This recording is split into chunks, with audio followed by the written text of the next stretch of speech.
Welcome back to Grow Joyfully and Garden Tour Saturday with your host, Grandma Sandy, your co-host, Suffolk Susie, Pat's Garden Life, and Growing on Vancouver Island.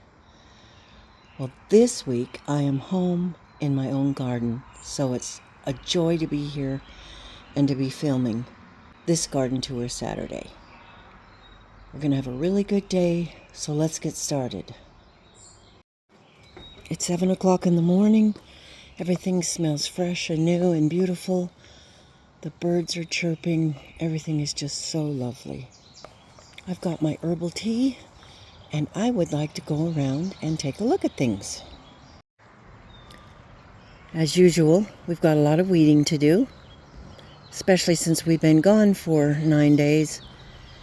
Like I said before, these beautiful beds are hard for me to get to because I'm in the process of planting so many tomatoes and other things right now.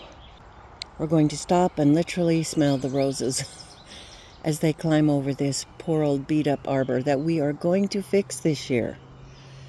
Let's just enjoy some of the things, especially those beautiful snapdragons right straight in front. The peonies did a beautiful job this year. It's the healthiest they've ever been. I can't remember if they bloomed last year, but this is really their first full year of blooming and being so beautiful. I'm not sure what variety of rose this is, but like the one that's over there farther, they're just so tall. I don't know if I like that. It's not a climbing one. They're just very tall, as opposed to this shorter variety right here. But nonetheless, they do add color and beauty to the garden. We're at the tail end of this beauty. There's a couple more new ones blooming up there.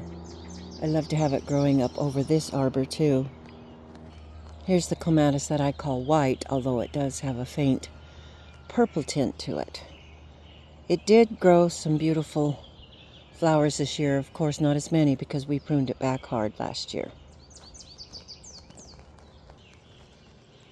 Now, I think that is worthy of a picture, even though the poor arbor is sloping to the side.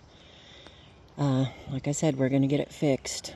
Seeing those beautiful roses grow over it is really like tonic to the heart. And I see tons of bees in it, so that's also a good thing. There's a couple of foxglove. And the beautiful snapdragons. Pink salvia. More foxglove. And lovely lady. The geum is still growing. And there's some penstemon, purple penstemon. And that cute horseshoe flower my brother made for me many years ago. It's kind of cool. This one I'm not sure about. My daughter thought that it was catmint. So if you know different, please let me know in the comment section below. There's the summer house back there. And the orchard. And the birds are mighty happy this morning. Singing at the top of their lungs. I just love nature. I love being out in nature. I always have. And I'd really like to encourage you to go over to Catherine Evans' channel and listen to her most recent video. She lives in the UK, in England, and she has a really good channel. Very diverse, lots of good, interesting things.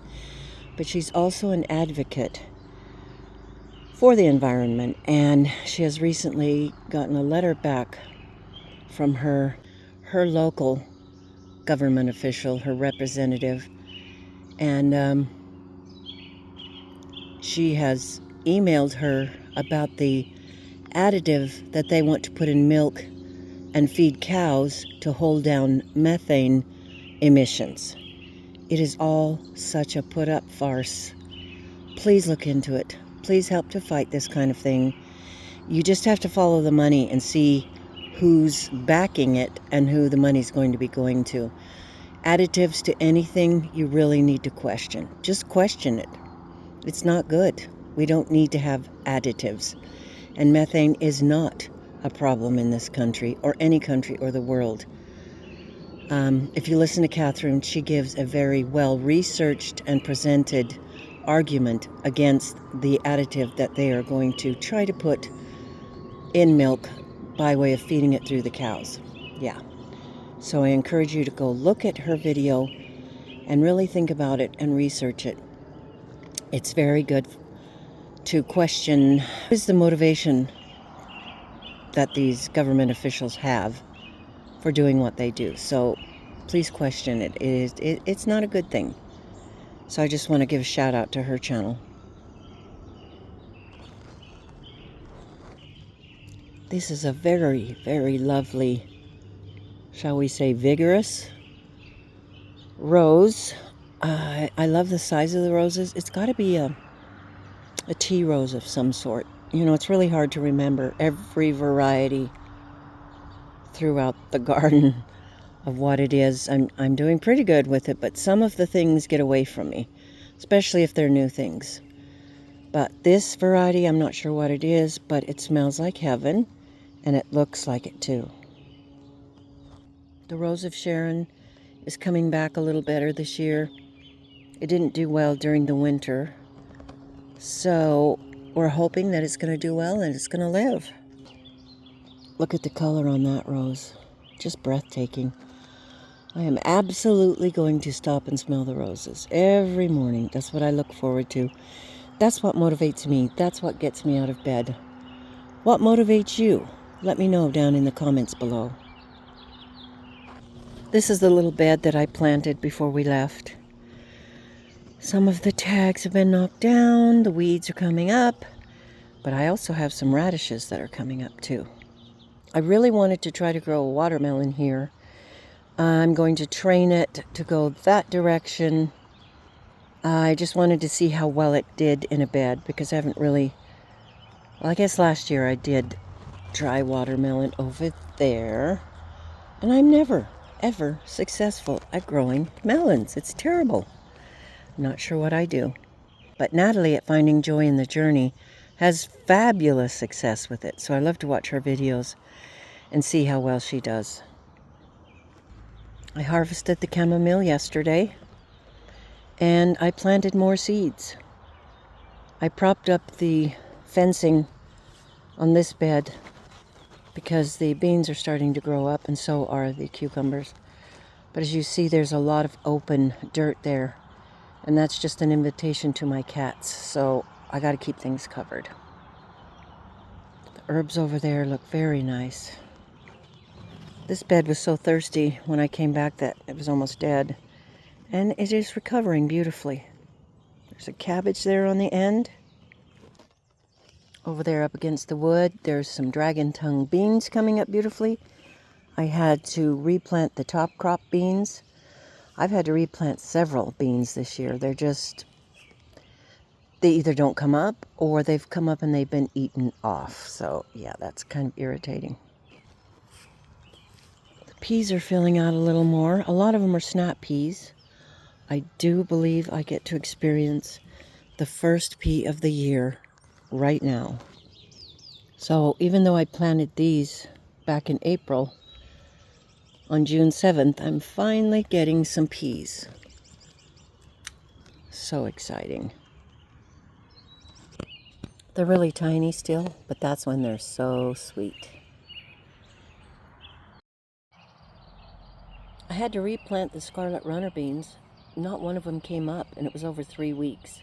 Maybe I didn't keep it wet enough.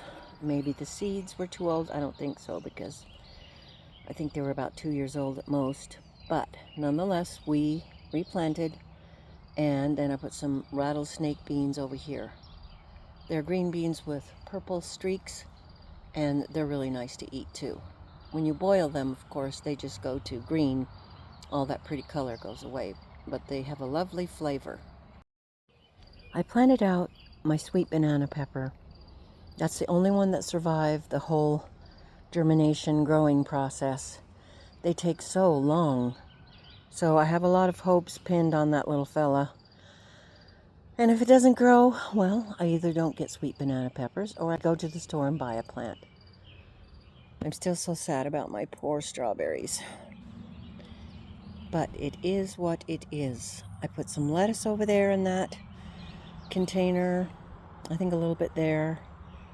I did a lot of seed dropping yesterday, so let's see how it turns out. I just wanted to fill in some of these empty spaces. Most of them right here that I planted are carrots. I planted more spinach yesterday. I planted some more lima beans because only 3 came up. And I planted some arugula. I planted some more lettuce. And I planted some bok choy seeds right there, but I think we're not going to get much from them. They were a little bit older too, so we will have to see. There's penstemon in this pot. There's some alyssum that's almost finished. That is volunteers from last year, and more penstemon. The German butterball potatoes are looking really good. And the cabbage looking very healthy. I need to plant some broccoli today. I brought my tall sun gold cherry out here to harden her off, and she's got some serious sun scald. So I might just let her set here before I try to put her in the ground and see if she can rally a bit. I'm going to sit in the greenhouse and enjoy myself and do a bunch of potting up right now. No hardship for me. I only had 3 shallots successfully grow. It's my first year growing them, but I'm going to pot them up into a bigger pot, give them some more room and some clean soil, and see how they do.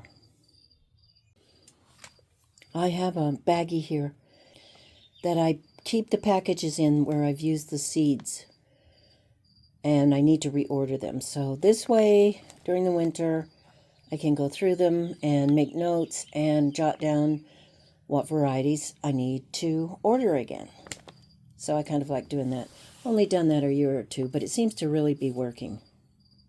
I have the shallots replanted. There's only 3, so we will see if this works and if they continue to grow.